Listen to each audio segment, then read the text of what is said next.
आज हम स्टार्ट करते हैं कूलम्ब्स लॉ से थोड़ा आगे चलें।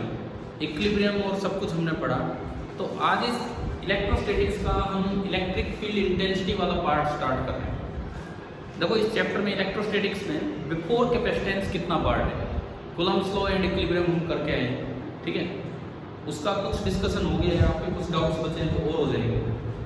दूसरा, उसके बाद अब आज से जो स्टार्ट कर रहे हैं वो है इलेक्ट्रिक फील्ड इंटेंसिटी, ये कवर होगा। उसके बाद दो पार्ट और बचेंगे, एक पोटेंशियल वाला पार्ट और एक फ्लक्स वाला पार्ट। उसके बाद जाके आपका इलेक्ट्रोस्टैटिक्स कवर होगा। बड़ा या बड़ी यूनिट है एक्चुअली। ये हर चीज़ को स्त्रीलिंग और पुल्लिंग बनाना ये हिंदी में ही होता है, हिंदी में होता है सच में, कई भाषाओं में तो ये है ही नहीं। आपको मेज़ गीली है ऐसे कह सकते हो, मेज़ गीला है नहीं कह सकते ना। इंग्लिश में कोई मतलब ही नहीं इस बात का। द टेबल इज़ वेट, मतलब ये वो लोग बोलते हैं जो नए नए हिंदी सीखते हैं, वो कहते हैं यार हमें तो ये समझ में नहीं आता, हर चीज़ में हम ये डिसाइड कैसे करें कि ये तो स्त्रीलिंग में काउंट होगा और ये पुल्लिंग। बोले आदमी औरत का तो समझ आ जाता है, जानवरों का समझ आ जाता है। बोले तुमने तो इनको नॉन लिविंग थिंग्स को ही स्त्रीलिंग पुल्लिंग बना रखा है। बोले हर चीज़ में है ना ये डिफरेंस, आगे समझ। ये और भाषाओं में नहीं है जो हिंदी में है। चलो कोई नहीं, हम कहाँ पूछ लिया बिना मतलब की बात क्या बात कर रहे थे पता ही नहीं। हाँ सुनो, तो ये जो पार्ट है इलेक्ट्रोस्टैटिक्स बहुत अच्छी यूनिट है, आपको अच्छे से कवर करनी है। आपको मैं कितने सीपीपी दे चुका हूँ अभी तक? चार सीपीपी मिले। 5वां जो हो टेस्ट अगेन 18 क्वेश्चंस 72 मार्क्स। कल दोगे ना? ठीक है, नहीं कल। अब ऐसा है, टेस्ट क्लास के टाइम नहीं होगा क्योंकि आजकल आप स्कूल तो जा नहीं रहे हो, तो आप 1 घंटा और पहले आ सकते हो, या किसी का कोई और क्लासेज होती है 1 घंटे पहले स्कूल की या इधर की, कुछ नहीं है ना ऐसा। तो आप थोड़ा 1 घंटे पहले आएंगे, टेस्ट देंगे ताकि हमारी क्लास डिस्टर्ब ना हो, क्लास की तरह चले, ठीक है। टेस्ट का वो जो सिलेबस रहेगा वो चार्जेज एंड कूलम्ब्स लॉ, मतलब फील्ड से पहले का जो पार्ट है, क्लियर है। 18 सवाल होंगे और 72 नंबर का पिछली बार की तरह पेपर होगा।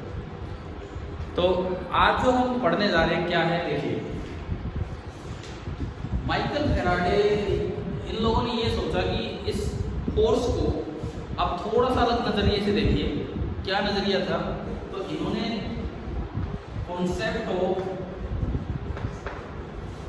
इलेक्ट्रिक फील्ड दिया। इन्होंने एक नया कॉन्सेप्ट हमें दिया, कॉन्सेप्ट ऑफ इलेक्ट्रिक फील्ड।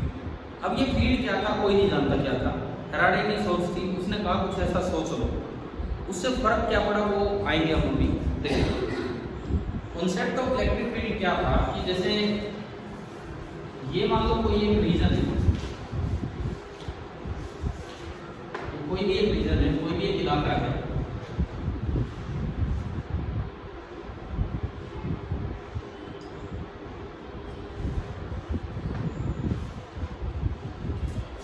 कोई भी एक रीजन है इस तरह का। इसमें सपोज ये ओरिजिन है, एक्स एक्सिस है, वाई एक्सिस है, और बाहर की तरफ है आपका जेड एक्सिस। ये हमने कोई सिस्टम बनाया, ठीक है। Origin X axis, Y axis, Z axis, इस तरीके से। इसके अंदर मैंने बीच में कोई पॉइंट ले लिया हवा में, ना इस लाइन पे ना उस लाइन पे, कहीं भी बीच में, और मैं उस पॉइंट के कोऑर्डिनेट कहता हूँ एक्स वाई जेड। ये यूं कहें उस पॉइंट का पोजीशन वेक्टर, उस पॉइंट का जो पोजीशन वेक्टर है वो हमने माना क्या है, वेक्टर आर, ठीक है। ये हमने मान लिया उस पॉइंट का पोजीशन वेक्टर। तो मुझे अगर इस जगह फील्ड, इलेक्ट्रिक फील्ड किसको बोला गया? इलेक्ट्रिक फील्ड एक ऐसे इलाके को बोला गया, एक ऐसे रीजन को बोला गया इन विच any test charge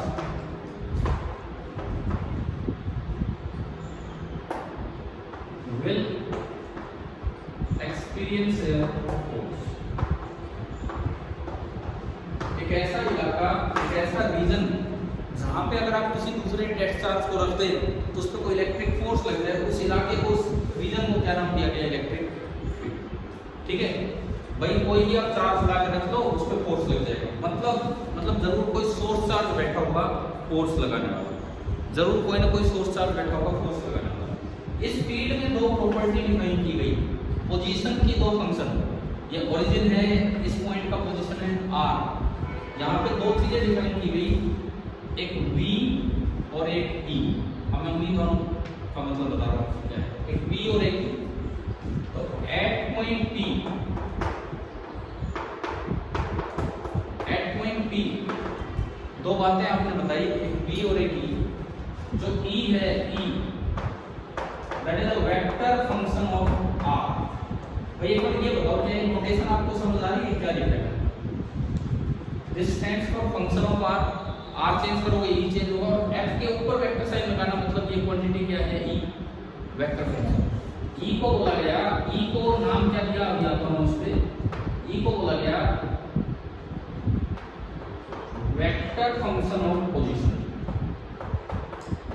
e जो है उस पॉइंट की पोजीशन पे डिपेंड कर रही है, एंड दरअसल इस e का पूरा नाम दिया गया इलेक्ट्रिक फील्ड इंटेंसिटी। इस e का पूरा नाम रखा गया electric field intensity, and this is a vector function of position. Similarly ये जो v है, v this is some different function, मैंने इसको f2 बोल दिया, इसको f1 ऑफ r पोजीशन, लेकिन मैंने इस पे वेक्टर साइन नहीं लगाया, मतलब ये क्या है, scalar function of position. This is a scalar function of position. इसको नाम दिया गया v को इलेक्ट्रिक पोटेंशियल, इस v को नाम दिया गया electric potential, and this is a scalar function of position. किसी भी इलाके में जहां कोई सोर्स चार्ज बैठे होंगे, मुझे पता ही नहीं है कौन से सोर्स चार्ज कहाँ है, कोई सोर्स चार्ज बैठे होंगे, उन सब ने मिलकर एक ऐसा वातावरण बना रखा है कि अगर मैं वहां किसी भी टेस्ट चार्ज को रखूं तो रखते उस पर क्या लग जाए, फोर्स लग जाए, रखते उस पर फोर्स लग जाए। ऐसे इलाके को बोलते हैं इलेक्ट्रिक फील्ड। उस इलाके में दो प्रॉपर्टी फील्ड की डिफाइन होती है, एक को बोलते हैं इलेक्ट्रिक फील्ड इंटेंसिटी और एक को बोलते हैं इलेक्ट्रिक पोटेंशियल। फील्ड इंटेंसिटी एक वेक्टर क्वांटिटी है जो पोजीशन पे डिपेंड करती है, इधर जाओगे कुछ है, इधर जाओगे कुछ है।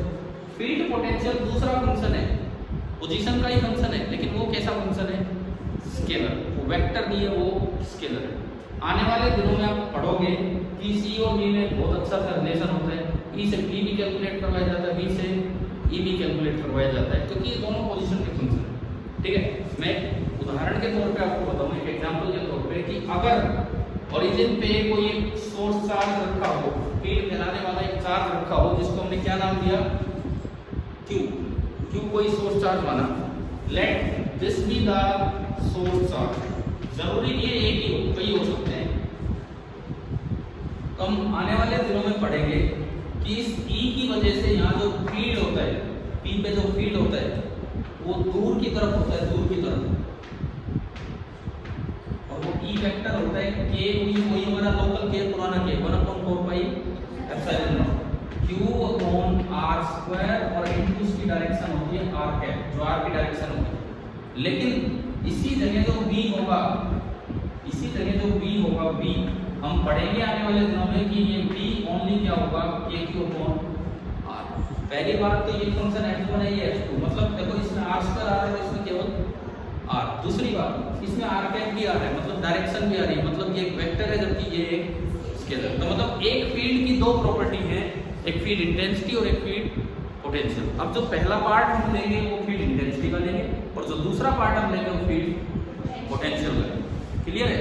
फील्ड इंटेंसिटी सीख लोगे तो फोर्स निकालना सीख जाओगे, फील्ड पोटेंशियल सीख लोगे तो पोटेंशियल एनर्जी निकालना सीख जाओगे। फील्ड इंटेंसिटी सीखने का ये फायदा होगा कि आप किसी भी चार्ज पे फोर्स निकालना सीख जाएंगे। फील्ड पोटेंशियल सीख लोगे तो ये फायदा होगा कि आप उस चार्ज की पोटेंशियल एनर्जी लिखना सीख जाएंगे। तो अब अगले कुछ दिन फील्ड इंटेंसिटी तक हम सीमित रहेंगे, फिर जाएंगे पोटेंशियल। ठीक है, आपकी सीक्वेंस अगर मैं बताऊं, एनसीईआरटी बुक की सीक्वेंस तो ये है, इंटेंसिटी खत्म करके पहले फ्लक्स आता है, फिर पोटेंशियल अगले चैप्टर में। एचसी वर्मा बुक की सीक्वेंस ये है कि चैप्टर 29 में इंटेंसिटी के बाद पोटेंशियल आता है, फिर चैप्टर 30 में जाके फ्लक्स। देख लेंगे कैसे करना है, लेकिन अभी तो शुरुआत करते हैं। क्लियर है? क्या ये पॉइंट कुछ समझ आया? कंसेप्ट ऑफ फील्ड क्या किया है क्या नहीं, एक बार बना लो, देख लो कुछ थोड़ा बहुत एग्जांपल अगर इसमें डालना हो बीच में तो डाल सकते हो, दिख जाएगा।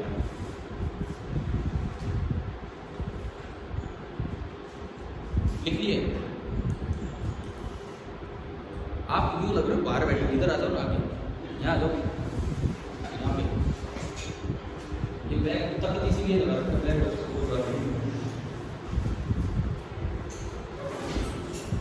दिख तो जाएगा यहाँ से शायद।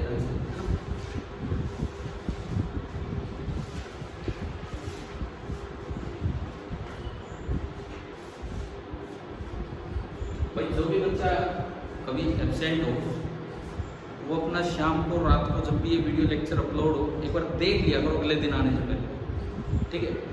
मतलब ऐसे भी हमारे लेक्चर्स नहीं है कि कोई डिजिटल बोर्ड पे बहुत तगड़े बना रखे हो, बट फिर भी आप तो रोज ही अटेंड कर रहे हो तो शायद समझ भी आ जाएगा क्या पढ़ाया गया क्या नहीं समझ आएगा तो मुझसे पूछा करो। अब करें शुरुआत इंटेंसिटी। एक चीज तो ये दिमाग में रखना, अगर कहीं पे केवल वर्ड आया है कि इलेक्ट्रिक फील्ड इज 10 तो आपको कंफ्यूजन होगा यार वो इंटेंसिटी है या पोटेंशियल है, क्योंकि इंटेंसिटी का भी मैग्नीट्यूड तो 10 हो सकता है, भाई डायरेक्शन एक अलग बात है, मैग्नीट्यूड तो 10 हो सकता है, पोटेंशियल तो अपने आप में है ही एक स्केलर। तो आप एक चीज ध्यान में रखें, unless stated otherwise, unless stated otherwise, जब तक कुछ और ना बोला जाए, द टर्म इलेक्ट्रिक फील्ड, अगर कहीं केवल और केवल ये शब्द आए, ये दो शब्द आए बस, electric field stands for intensity. अगर कहीं बोला जाए कि इलेक्ट्रिक फील्ड 10 है, इसका मतलब पोटेंशियल नहीं, आपको क्या दिया गया है? इंटेंसिटी का मैग्नीट्यूड। इलेक्ट्रिक फील्ड 10 है मतलब वो पोटेंशियल नहीं, आपको इंटेंसिटी का मैग्नीट्यूड दे रहा है। क्लियर है? ये बॉयज यार 3-3 पे बैठ जाए तो मुझे लग रहा है एक चेयर इधर बढ़ानी पड़ेगी, ठीक है? उस साइड लड़कियां ज़्यादा है तो उधर बढ़ानी पड़ेगी। चले भी आगे बढ़े, शुरुआत नहीं हुई अभी तक इस चैप्टर की, हमें पता ही नहीं फील्ड होता क्या है, हमने तो बस ये सीखा है कि दो टर्म्स हैं, अब उनको डिफाइन करेंगे। इसको छोड़ो, इसको तो ले जाएंगे अगले चैप्टर में। अभी हम केवल इसको डिफाइन करेंगे, इलेक्ट्रिक फील्ड इंटेंसिटी, तो इसको ढंग से डिफाइन करना आप सीखो। नेक्स्ट हेडिंग आपके डाल देना कि definition of electric field intensity. Electric field intensity क्या होती है, हम इसको डिफाइन करने की कोशिश करेंगे।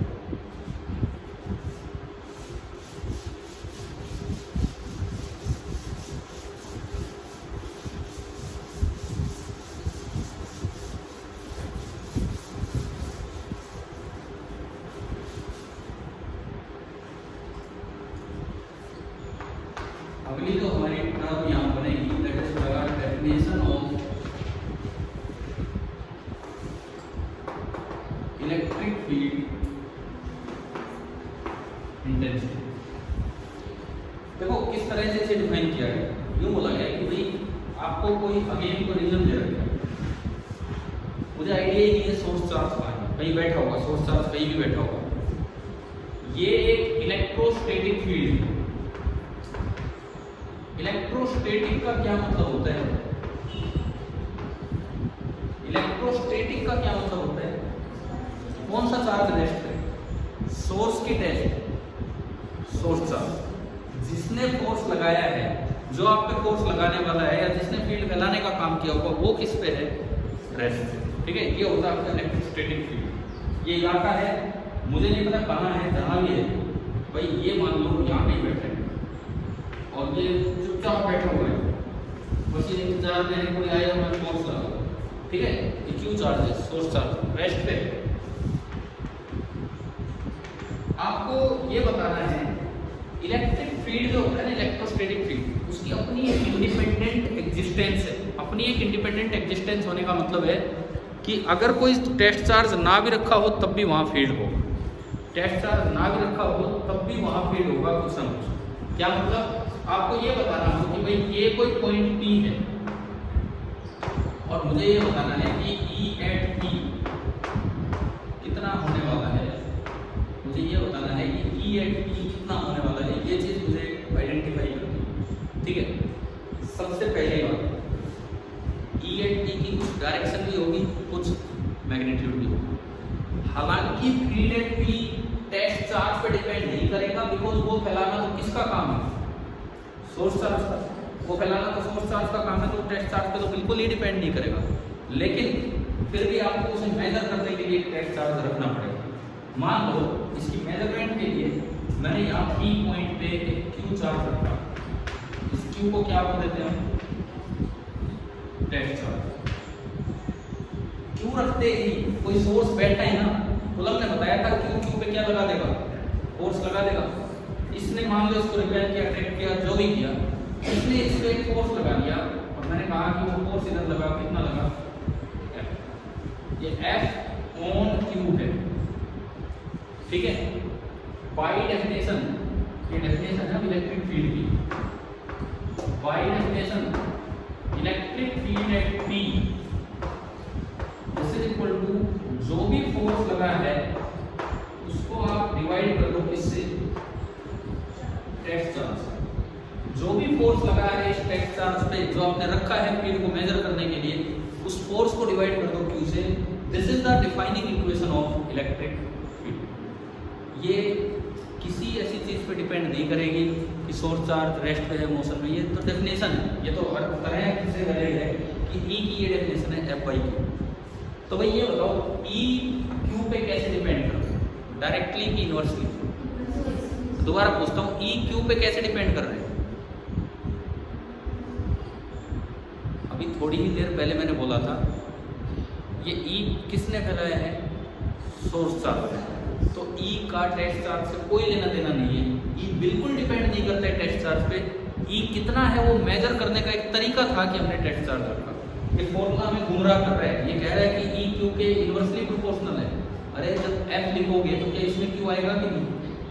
कूलम फ्लो लगा के देखो, के Q Q upon R square, और क्यू से क्यू कैंसिल। यानी कि ये हमारे दिमाग में होना चाहिए कि this formula is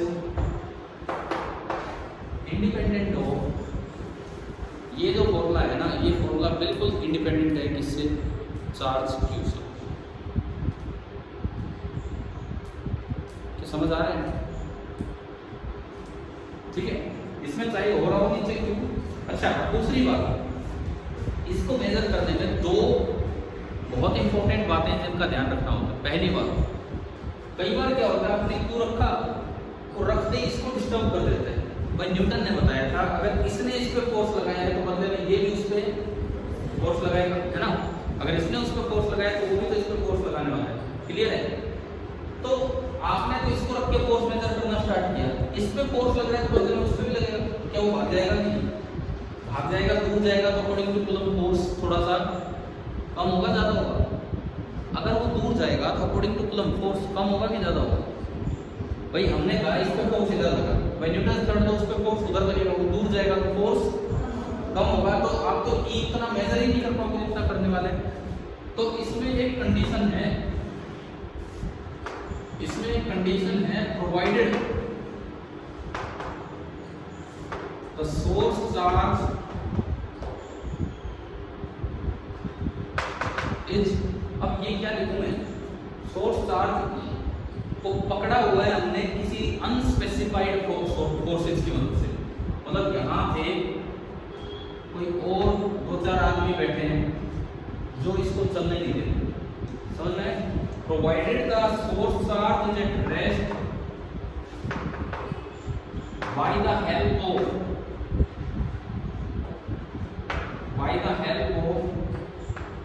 unspecified forces. Unspecified forces मतलब जब इस चिमटे ने फोर्स लगा रखा है, चिमटा नहीं मतलब जो भी है, इसने जो फोर्स लगा रखा है वो रहेगा तो ये डेफिनेशन है। क्योंकि अगर वो नहीं रहेगा तो ये भगा देगा उसको, आप बैठे रहो, क्या फायदा है?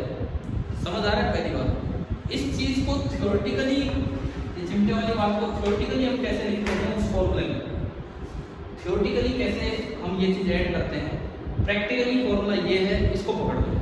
प्रैक्टिकली फॉर्मूला ये है, इसको पकड़ो। थ्योरेटिकली इस चीज को एक ज्यादा बेटर तरीके से लिखा जाता है कि E P limit q tends to 0 f by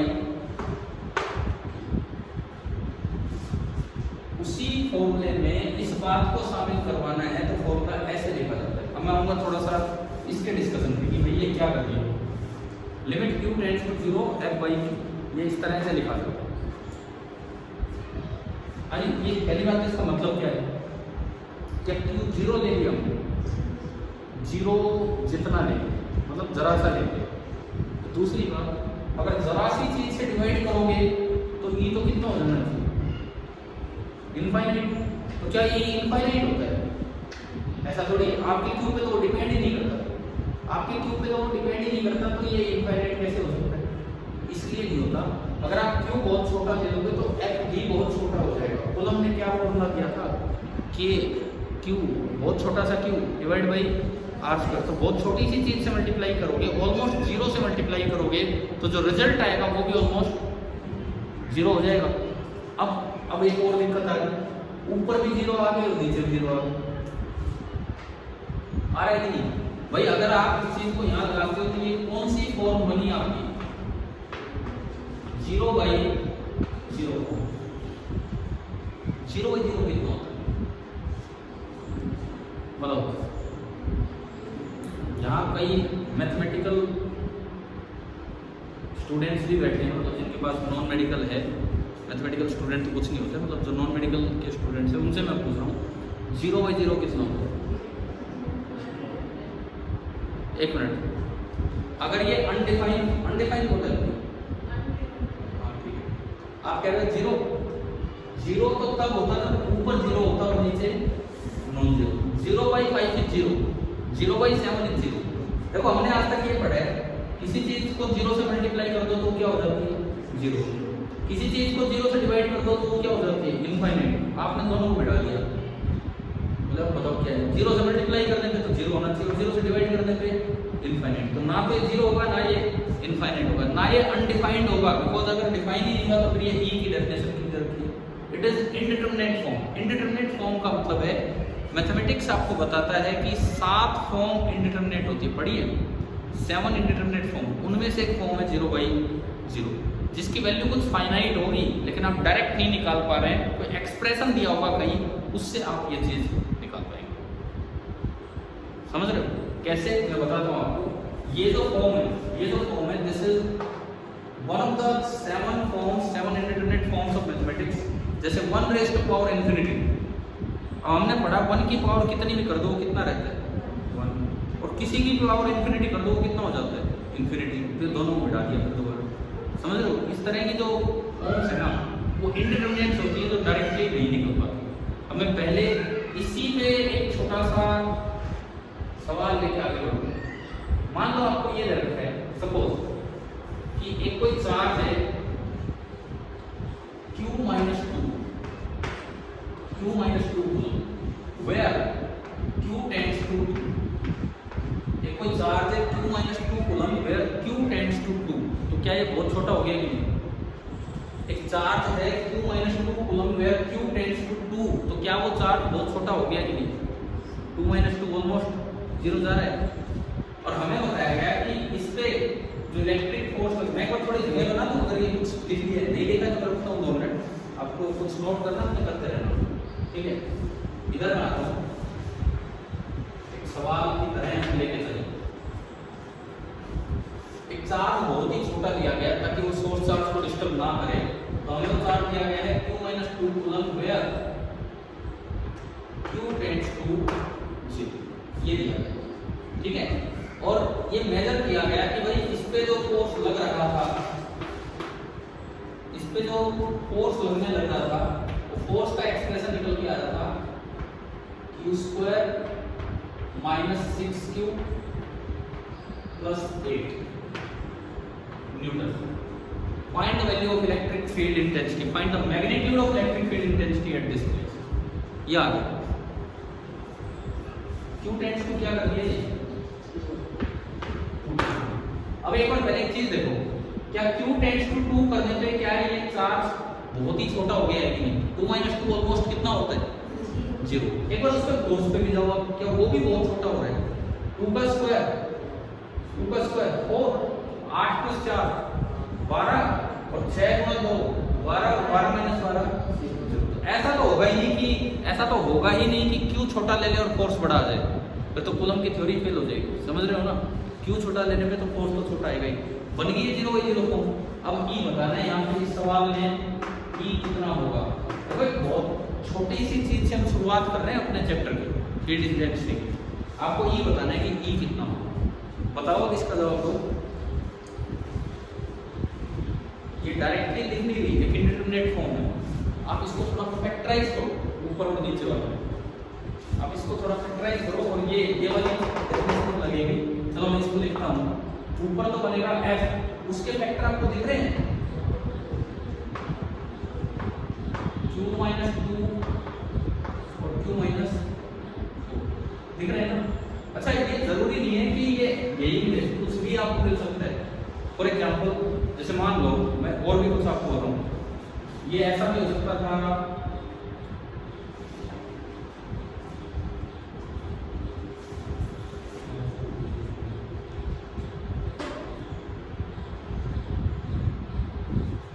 direct. आपको एक थोड़ा और आसान बना रहा हूं, ये देखिए कोई बात नहीं है, क्या फर्क पड़ता है अपने दो की कैसे कर दो। फैक्टर करने उसके भी फैक्टर बहुत आसानी से हो रहे थे। मान लो ये आ रहा है Q² - 4, इसके दो फैक्टर क्या क्या बनते हैं? ये तो डायरेक्ट दिख रहा है आपको, और उसमें भी by splitting the middle term हम बना सकते हैं। तो यहाँ के दो होते हैं Q - 2 एंड Q+। जब भी कभी ऐसी कोई फॉर्म आए आप फैक्टराइज कीजिए, ठीक है? डिवाइडेड बाई नीचे क्या है, ऊपर तो F लिख दिया, नीचे क्या है Q - 2। समझ आ रहा है भाई? चार्ज आपको कितना दिया है? चार्ज Q - 2 और फोर्स कितना दिया है? Q² - 4। तो जो आप E लिख रहे हैं यहाँ पे, वो आपका E कितना बना? Limit Q tends to 2 F/Q, F/Q नहीं, F कितना? Q² - 4। चार्ज Q नहीं है, चार्ज कितना दिया आपको? Q - 2। आपने इसको थोड़ा फैक्टराइज कर दिया, लिमिट Q टेंड्स टू 2, ऊपर फैक्टर बनाए Q - 2 Q + 2 और नीचे बना Q - 2। ये कैंसिल होते ही दिक्कत ही गायब हो गई। यार यही तो था जो बकवास कर रहा था, ऊपर 0 नीचे 0 बना था, कट गए।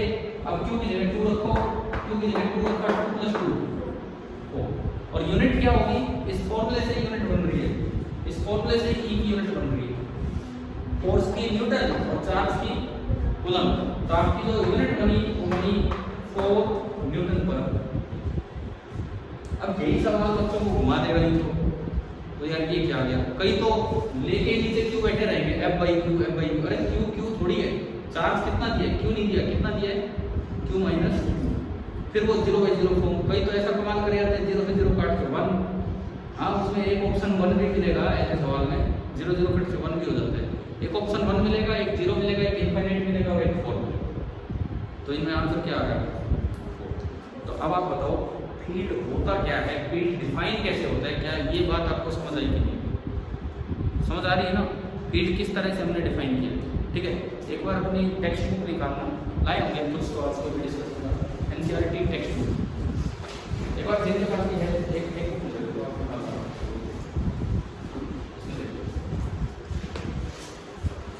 भाई है ना, एक एक किताब, एक वहाँ एक पीछे भी, ठीक है? और अब आप आ जाइए page number 18, topic number 1.8 electric field. मिल गया? Page number 18 topic number 1.8। छोड़ो ये तो घर से पढ़ना। पेज नंबर 19 पे आपको, पेज नंबर 19 पे एक इक्वेशन 1.9 आपको दिख रही है, E बराबर limit Q tends to 0 F/Q। दिख गया ये? मैं यहाँ बता रहा हूँ, है ना किताब में? अब देखो तो आगे सुनो। ए प्रैक्टिकल वे, भाई ये तो थ्योरेटिकल बात है, प्रैक्टिकल तरीका क्या है? थ्योरेटिकल बात क्यों है? अगर आपने Q टेंड्स टू 0 कर दिया तो फोर्स ही मेजर नहीं होगा।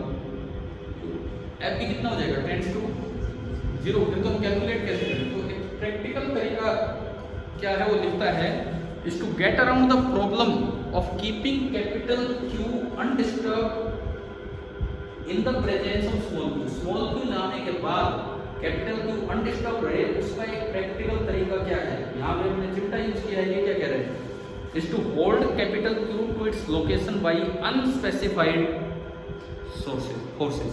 समझ आ गया? हमने शायद ये नाम लिया भी होगा यहाँ, हाँ ये कुछ ना कुछ तो आपको अनस्पेसिफाइड फोर्सेस लगाने ही होते हैं, तब जाके वो रुक पाता है। ठीक है, जिसको हम यहाँ, जिसका वर्णन हम यहाँ नहीं कर रहे हैं। This may look strange but actually this is what happens in practice. Practically ये नहीं होता Q tends to zero, practically तो यही होता है चिमटे वाला, समझ गए? लेकिन हमसे न्यूमेरिकल को इस तरह के भी ला सकते हैं। अब एक और चीज सुनो, जैसे ये थोड़ी सी मतलब दुर्भाग्य है आप लोगों का कि हम केवल उस चीज़ पे फोकस कर जाते हैं जो पिछले 4-5 साल के पेपर में आते दिख रहे हैं। आप चार्जेज वाला चैप्टर स्टार्ट करते हैं, पहले ही दिन कूलम्ब्स लॉ पे पहुंच जाते हैं, पहले ही दिन, पहला नहीं मैक्सिमम दूसरे दिन बस। ठीक है, बहुत सी चीज़ें इस वजह से आप छोड़ जाते हैं, और किसी का नुकसान नहीं है, बच्चों का नुकसान है आपका। और ये किताब आपके पास है तो आपको पढ़ना चाहिए। हमने जब कूलम्ब्स लॉ किया तो शायद 2-3 लेक्चर हो ही चुके थे आराम से, कितना काम उससे पहले होता है। ऐसे ही फील्ड वाला काम आता है, सीधी शुरुआत ही कई बार कैसे हो जाती है, पॉइंट चार्ज का फील्ड, डाइपोल का फील्ड, फिर रिंग का फील्ड, डिस्क का फील्ड, और मतलब फील्ड खत्म। अरे उसको पहले डिफाइन तो करो ढंग से।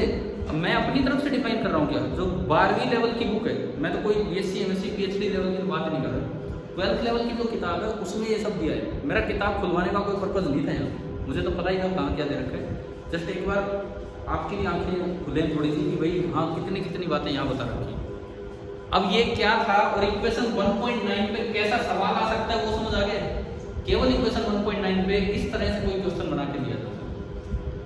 चलो तो ये बताओ क्या ये समझ में आया कि नहीं आया? ठीक है, अभी हम थोड़ा और आगे चलते हैं, फिर बाद में इसको यूज करेंगे। तो हमने भाई फील्ड को डिफाइन किया, फील्ड में पोटेंशियल को नहीं, किसको डिफाइन किया, फील्ड इंटेंसिटी को।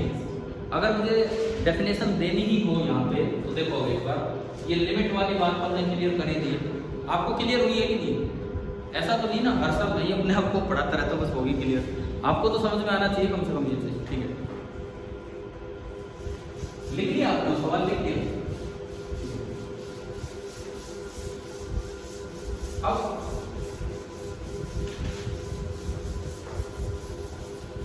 अब अगर इसको वर्ड्स में डिफाइन भी करना हो तो इस तरह से बोल दिया जाता है कि electric field intensity at a point this is equal to electric force experienced by a unit positive charge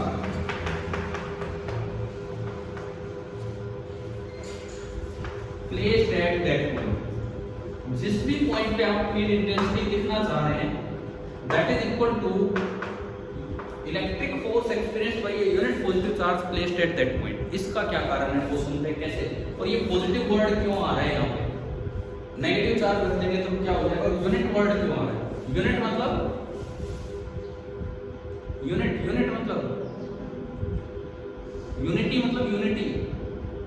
unity क्या होती है, एकता का क्या हटा दो यूनिट। ठीक है, एक। अब इधर सुनो, यूनिट पॉजिटिव चार्ज ऐसा क्यों डिफाइन किया गया है, क्या दिमाग में आ गया आपके? भाई किसी का नाम तो नहीं है ना, तो भी पता लगे मैं गलती से बोल गया। देखो इधर सुनो कि आपने कहा कि मुझे यहाँ फील्ड निकालना है, मैंने वो सारी चीजें पहले देख ली कि सोर्स चार्ज अनडिस्टर्ब्ड रहे या क्यू टेंड्स टू जीरो, अब मैं उन चीजों में नहीं जाऊंगा।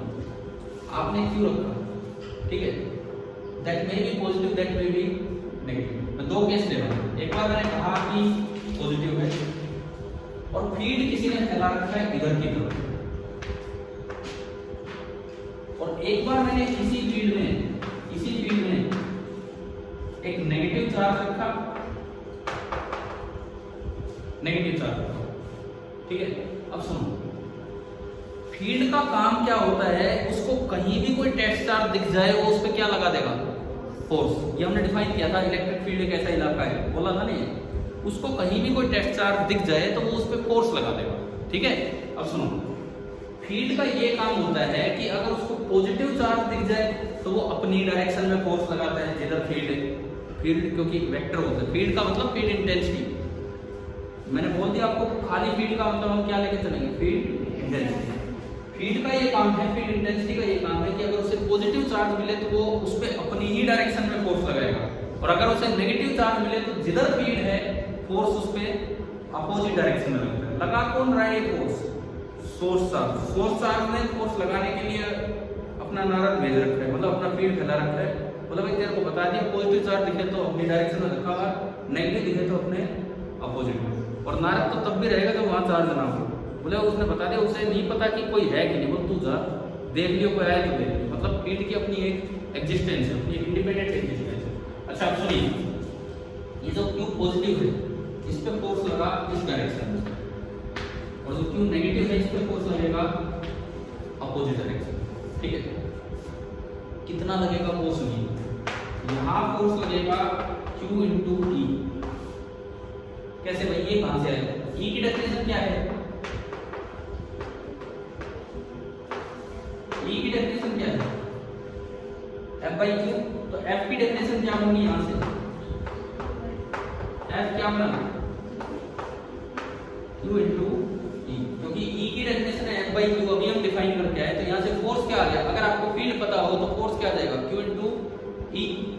आपका फोर्स आया कि किसी टेस्ट चार्ज को अगर ऐसी जगह रखा है जहां पे फील्ड है E, फील्ड इंटेंसिटी है E, तो उस पे जो फोर्स लगेगा वो कितना लगेगा? Q इंटू ई। समझ आ रहा है? अब एक चीज मैंने कई दिन पहले क्लियर की थी आपको कि क्वेश्चंस में या फॉर्मूलों में चार्ज को विद साइन रखना होता है कि विदाउट साइन। बताया था कि नहीं बताया? एक बार फिर बताता हूँ। जितनी भी स्केलर क्वांटिटीज के फॉर्मूले हैं, जैसे एनर्जी, जैसे पोटेंशियल, उन सब में चार्ज को कैसे रखना होता है? With sign, with sign. ठीक है, जितनी भी वेक्टर क्वांटिटीज के फॉर्मूले हैं, वेक्टर फॉर्म जिनमें वेक्टर सिंबल लगे हों, उनमें भी चार्ज को कैसे रखना होता है? With sign. जैसे फोर्स, फील्ड, जितने भी वेक्टर क्वांटिटीज के मैग्नीट्यूड के फॉर्मूले हैं, मैग्नीट्यूड कभी नेगेटिव नहीं हो सकता है, केवल और केवल वही चार्ज को कैसे रखना होगा? Without sign. ये बात तो याद ही कर लो, नहीं पूरा इलेक्ट्रोमैग्नेटिज्म खत्म हो जाता है बच्चों को ये नहीं पता कब तो विद साइन है कब विदाउट साइन। जितनी भी स्केलर क्वांटिटीज के फॉर्मूले या जितनी भी वेक्टर क्वांटिटीज की वेक्टर फॉर्म है, उन सब में चार्ज को विद साइन रखना है। और जितने भी वेक्टर क्वांटिटीज के ऐसे फॉर्मूले हैं जिनमें आप केवल मैग्नीट्यूड लिख रहे हो, वहां चार्ज को विदाउट साइन। तो देखो F vector equal to Q into E. एक बार इधर ध्यान देना, F vector equal to Q into E. ये एक वेक्टर क्वांटिटी की वेक्टर फॉर्म है या मैग्नीट्यूड है? वेक्टर फॉर्म ऊपर एरो लगे, तो इसमें चार्ज को कैसे रखना होगा? इसमें हमें चार्ज को रखना होगा विद साइन। क्लियर ना? इसमें आपको चार्ज रखना होगा विद साइन। तो अगर पॉजिटिव चार्ज होगा तो F और E की डायरेक्शन सेम होगी, और अगर माइनस लग गया, नेगेटिव साइन लग दिया, तो E के बाहर माइनस आ गया, तो फोर्स की डायरेक्शन E से अपोजिट। क्या समझ आया? इसीलिए पॉजिटिव चार्ज पे फोर्स लगता है फील्ड की डायरेक्शन में, और नेगेटिव चार्ज पे फोर्स लगता है फील्ड से अपोजिट। पहली बात, क्या ये पॉइंट क्लियर है कि नहीं? आप सभी समझ आ गया है ना सभी को? पॉजिटिव चार्ज पे फोर्स लगता है फील्ड की डायरेक्शन में, और नेगेटिव चार्ज पे फोर्स लगता है फील्ड से अपोजिट डायरेक्शन में। क्लियर हुआ? ठीक है। दूसरी बात, यदि ये हो गया, अब ये तो मैं कह नहीं सकता कि it is the electric force experienced by A negative charge, क्योंकि नेगेटिव चार्ज ले लिया तो उसका तो फोर्स और फील्ड की डायरेक्शन ही अलग होगी। तो हम कैसे कह सकते हो कि फील्ड वही है जो फोर्स कर रहा है ना? यानी कि हमारा चांस बना कि मैं इधर कह सकता हूँ। अब इधर मैं देखूँ, ये बात दोबारा रिपीट करूँ क्या मुझे मिले? मैं कह रहा हूँ अगर आप नेगेटिव चार्ज पे फोर्स से फील्ड को डिफाइन करें तो डायरेक्शन ही अपोजिट होगी, तो आप कह ही नहीं सकते कि जितना फोर्स लग रहा है उतना फील्ड इधर होगा। हाँ, इस पे कह सकते हैं यहाँ पे E कितना आया?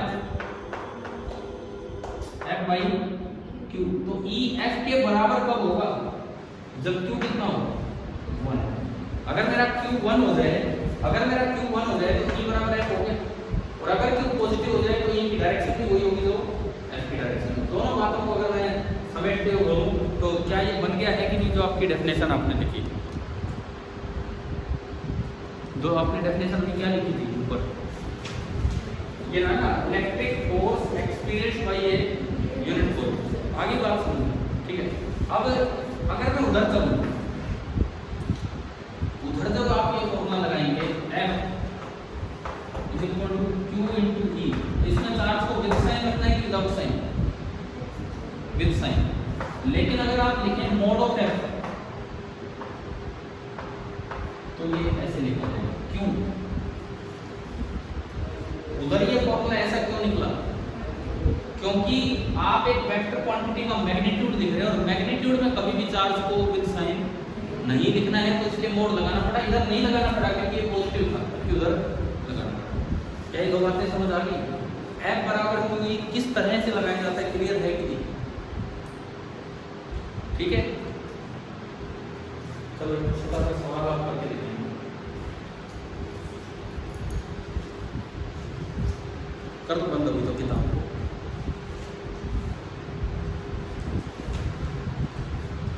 हो गया ना ये जो कुछ था?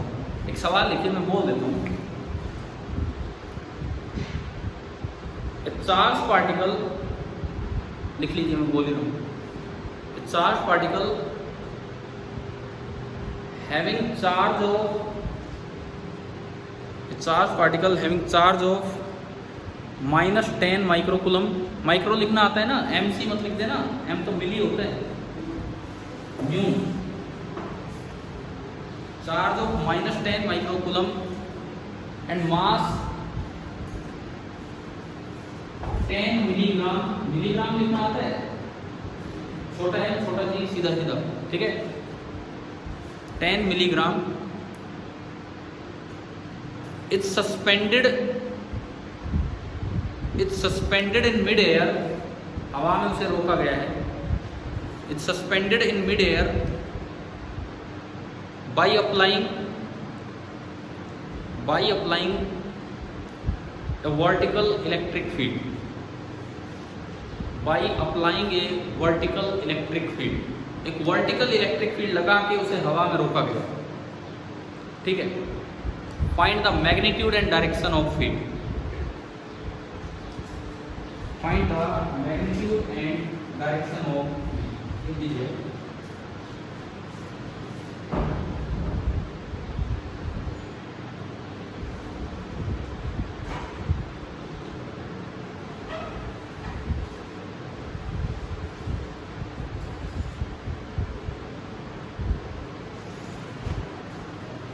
डायग्राम बनाइए, सोचिए कि कैसे क्या ये बैलेंसिंग होगी फोर्स ऑफ।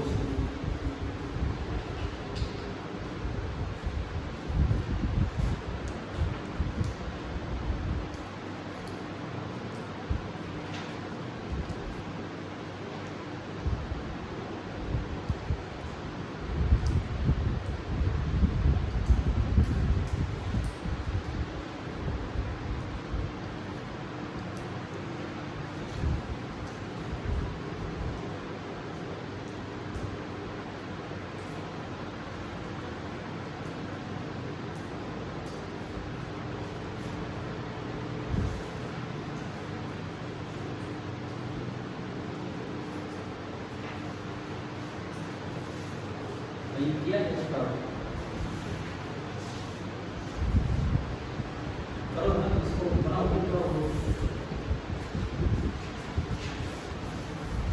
पहली बात ये बताओ वेट लेना है कि नहीं।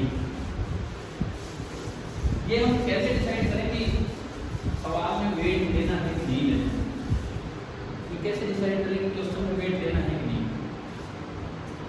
अगर कहीं भी वर्ड हॉरिजॉन्टल या वर्टिकल आ गया है, ये याद रख लो अच्छे से, अगर कहीं भी वर्ड हॉरिजॉन्टल या वर्टिकल आ गया है तो ये वर्ड तभी डिफाइन होते हैं जब अर्थ की ग्रेविटी होती है। स्पेस में कोई वर्टिकल नहीं होता, कोई हॉरिजॉन्टल नहीं होता। क्या सवाल में कहीं हॉरिजॉन्टल या वर्टिकल वर्ड है? उसको अंडरलाइन कर दो, उसकी इंपॉर्टेंस क्या है वो लिख लो एक लाइन, ताकि आगे से कभी ध्यान रहे, सॉल्यूशन में लिख ले जाएंगे। The word vertical specifies that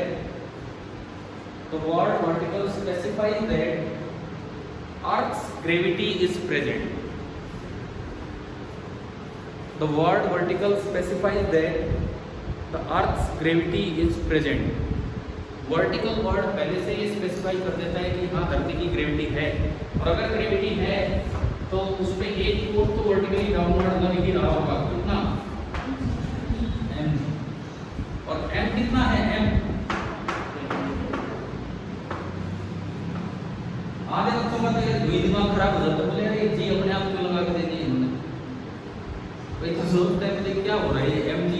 दे रखा है, मास बोल रखा है, mg तो वेट होता है, समझ में नहीं आता क्या चल रहा है। अरे ये जी किसके लिए है, ग्राम, और ये जी किसके लिए है, एक्सेलरेशन ड्यू टू ग्रेविटी। वो सीधा जी होता है, ये टेढ़ा जी होता है, पता नहीं है कि नहीं। ग्राम का जी सीधा जी होता है और एक्सेलरेशन ड्यू टू ग्रेविटी का जी टेढ़ा जी होता है। अब आप जी को कैसा बनाते हो, किताब में कैसा छपा हुआ वो एक अलग बात है, लेकिन जो ओरिजिनलिटी है वो मैंने आपको बताई। मैं तो ऐसे बनाता हूँ, समझ आ गया ये, ठीक है। अच्छा फिर मास यहाँ लिखा है, फिर ये क्या है, ये तो एक उपसर्ग लगा हुआ है उसके पीछे, इंग्लिश में बोलते हैं प्रीफिक्स, उपसर्ग प्रीफिक्स लगा हुआ है, मिली, मिली हटाओ भाई, क्योंकि हमें तो ऐसा ही करना चाहिए। पहले तो इस मास की वैल्यू ढंग से लिया हो, 10 इंटू 10 की पावर कितना, माइनस, हाँ जी बोलो पुनः, 10 की पावर कितनी, माइनस 6 किलोग्राम। यहाँ भी कई बार बच्चा गलती कर जाता है, मिली ही हटा देता है और ग्राम में लिख देता है।